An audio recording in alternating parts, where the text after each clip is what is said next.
Okay, so a big difference between Lorentz transformations and rotations is that while rotations mix up x, y, and z, you can see that Lorentz transformations mix up t, x, y, and z. So because of that, to write down a Lorentz transformation, we need to use time, x, y, and z. Okay? So because of that, we're going to have to generalize what we did in classical mechanics, and we'll no longer use 3 vectors. We're going to start using 4 vectors. And the notation that we usually use for a 4 vector, we write x mu, and this has now got 4 components. It's got t, x, y, and z. Okay? And this is what we would call a 4 vector. So no longer a 3 vector, but we'd start to look at a 4 vector. And this actually would be the space, time, position of our particle. In special relativity, all of the equations that we write are always going to be 4 vector equations. And in the same way that we had to identify useful 3 vectors in classical mechanics, things like the velocity, the acceleration, and the position, we're going to have to identify useful 4 vectors in special relativity. We write equations as 4 vector equations so that the equation that we write will be the same in all Lorentz frames. So if you have a 4 vector equation and you boost to a new frame or you rotate to a new frame, your equation will be exactly the same 4 vector equation. So again, this is by working with 4 vectors, this is going to allow us to write down equations about nature and not equations about the specific frame that we are working in. So that's good. We want to make statements about nature. Just to give you another example of a useful 4 vector, we can talk about what is called the, let me just get rid of that. We can write down what's called the energy momentum 4 vector, or sometimes just the momentum 4 vector, okay? So that we write as P mu, and this is the energy 1 number followed by the momentum 3 vector, Px, Py, and Pz. This is another example of a 4 vector that we would have. Okay, now, if you remember, one of the nice things that we had for rotations is that we had the dot product. And if we took the dot product between 2 vectors, it turned out that that was invariant under rotations. How do we generalize the dot product? Okay, so that's what we want to do now. We want a generalization of the dot product. And what do we mean by that? Well, we want to write down something that is both rotation invariant and boost invariant. Okay, so there's a number of things that we have to introduce. One of those is new notation. So I'm going to start off using a bad notation, but I'm warning you. So I'm going to use a bad notation, and then we'll fix it up a bit later and use the correct notation. So the generalization of the dot product, I'm just going to write it as x mu dot x mu, okay? And comment here, this is a bad notation. So we are going to improve this a lot later.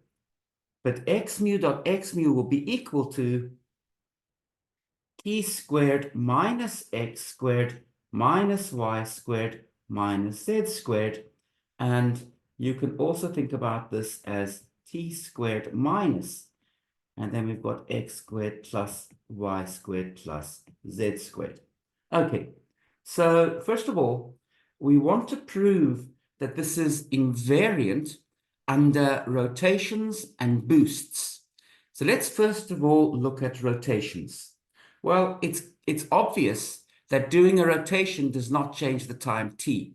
So t on its own is rotationally invariant.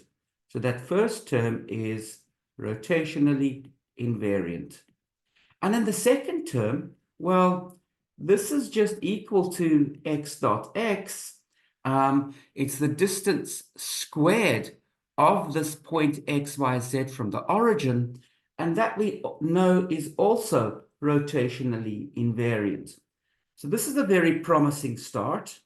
It is obviously rotationally invariant. So let's just make a note of that. Let's say it is manifestly, okay? So it's obvious, it's manifestly rotationally invariant, okay? So that is a very promising start. Now we want to investigate, is it boost invariant or not? Now I want you to notice a few things. So this might, well, this is one question we could ask. You see, there's a minus sign there. Well, why is there that minus sign? Actually, when you go from rotations to boosts, I want you to look at the formulas, because very often you need a few signs. So let me give you an example of that. If we were doing just a pure rotation in the xy plane, you remember that x prime would be x cos theta plus y sine theta. Y prime would be y cos theta minus x sine theta. And z prime would be equal to z. So I've just written down the usual formula for the rotation that you are used to. And notice that in the y prime equation, there's a minus sign. Now compare this to the boost. So the boost looks rather similar, okay? We've just replaced, if you like, the cos theta by cos phi and the sine theta by sine phi. But take a look at the formula for the boosts. There was a plus and a plus appearing, whereas for rotations, there's a plus and a minus. So here's the first example of a minus sign appearing. And then, of course, inside our 4-vector invariant, we've got t squared minus x squared plus y squared plus z squared. There's another example of a funny minus appearing. So why does that funny minus appear? Well, it's basically because we have to go from trig identities to trigonometric identities to hyperbolic identities, okay? So I want to remind you of some hyperbolic identities. If you haven't played around with cosh and sinh, I really invite you to do that, because a lot of understanding Lorentz transformations is getting good at this, these identities for trigonometric functions. So let me just remind you, the cosh of phi is e to the phi plus e to the minus phi over 2, and the sinh of phi is equal to e to the phi minus e to the minus phi over 2. You really need to have these two formulas committed to memory.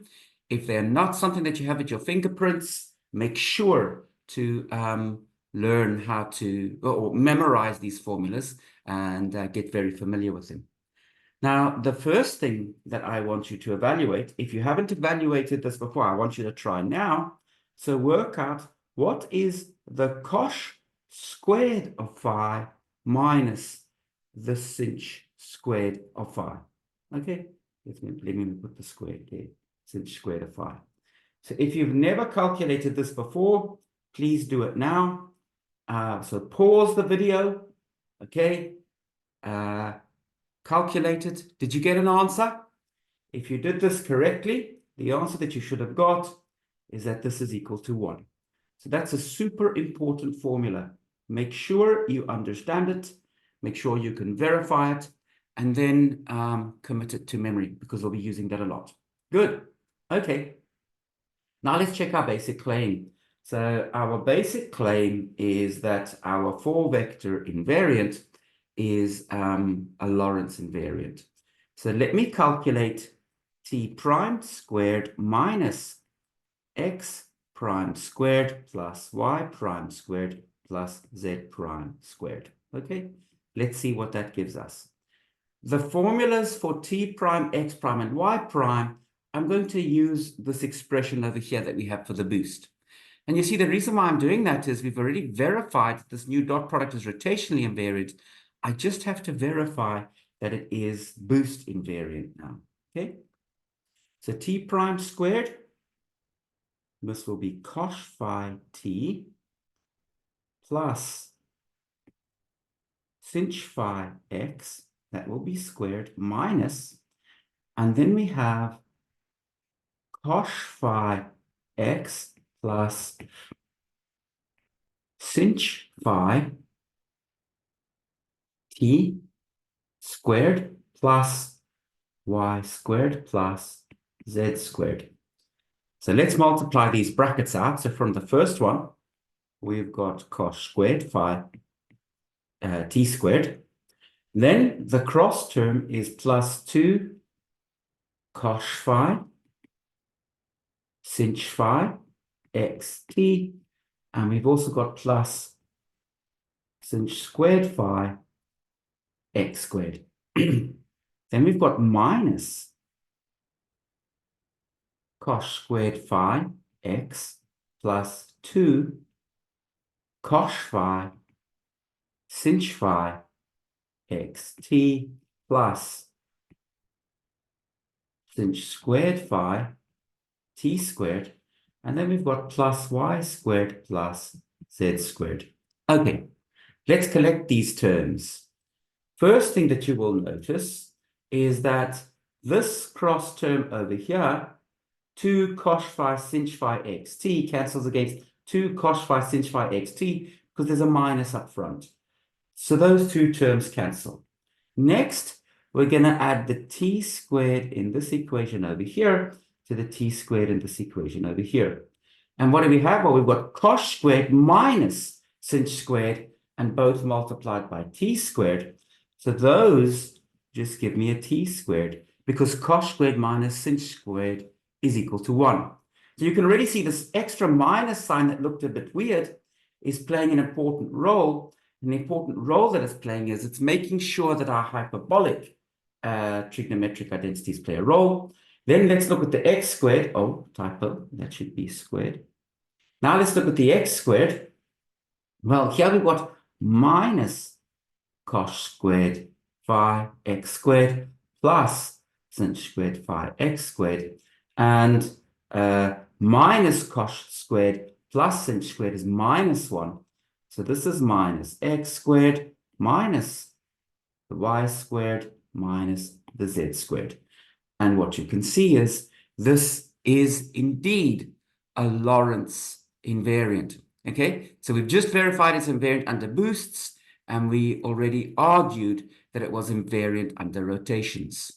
So this new thing that we have defined, which we called x mu dot x mu, this is actually Lorentz invariant.